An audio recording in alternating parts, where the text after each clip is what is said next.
Синът на Нептун, втората книга от поредицата Героите на Олимп, излиза на 7 ноември. Издателство Егмон България ви предизвиква да докажете, че сте най-големия фен на Пърси и компания. Влезте в най-оспорваната битка на умовете още сега и разберете дали сте сред 30-те най-верни привърженици на Героите на Олимп. В случай, че се окажете един от 30-те богоизбрани, заслужили почетно място в фен-класацията, Егмон България ще ви подари българското издание на Синът на Нептун още с излизането му през ноември. За да участвате в класацията, трябва да попълните специален онлайн тест, който можете да откриете на адрес egmonbulgaria.com фенкласация-пърси. 50-те въпроса в него са свързани с 7-те книги за Пърси Джаксън, излезли до сега в България. Те са с различна трудност и носят различен брой точки. В класацията можете да се включите до 31 октомври. Още на 1 ноември ще бъдат публикувани както верните отговори на въпросите от теста, така и класирането на участниците, подредени по низходящ ред. Наградите 30 романа Синът на Нептун ще бъдат разпределени сред онези от тях, получили най-много точки. В закуска на тревата чуйте интервю с Георгия Кендерова, която вече попълни теста. 50 въпроса, не са ли много?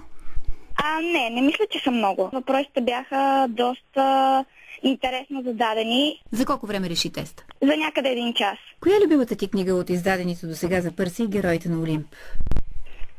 Може би последната, защото тя е изпълнена с най-много събития и ми беше най-интересна. Все пак тя е последната и всичко идва към своя край. И всичките книги, които си прочел до сега, краят им идва и се вълнуваш най-много все пак. И най-голямото приключение все пак предстои.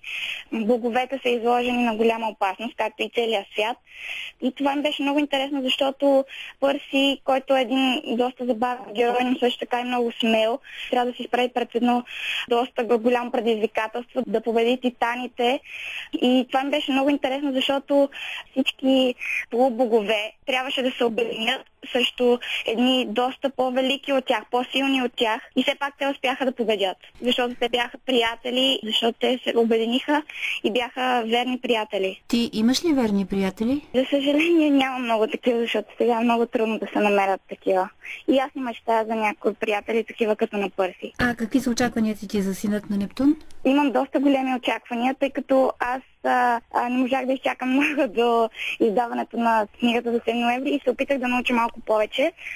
Както разбрахме от първата книга, Пърси някак си се разменил местото с Джейсън и отишъл в римския лагер, а пък Джейсън отишъл в гръцкия. И сега ще ми е доста интересно, защото Анабет, Джейсън, Лео и Пайпър тръгват да търсят Пърси, а той, както разбрах, си е загубил всичките спомени и ще ми е много интересно как Анабет и другите приятели на Пърси ще реагират на това и той как ще реагира. Какво би казала на хората, които не са чували за поредицата? Бих им казала, че това е една много интересна поредица с изключително интересни приключения. Тя е в едно и също време забавна, интересна и изпълнена с емоции. Ти с кой от героите се идентифицираш? Може би с Анабет, въпреки че аз не съм толкова смела като нея. А искаш ли да станеш? Разбира се. Това е много хубаво да си смел. В рамките на да си прекалено смел води понякога до лоши последици.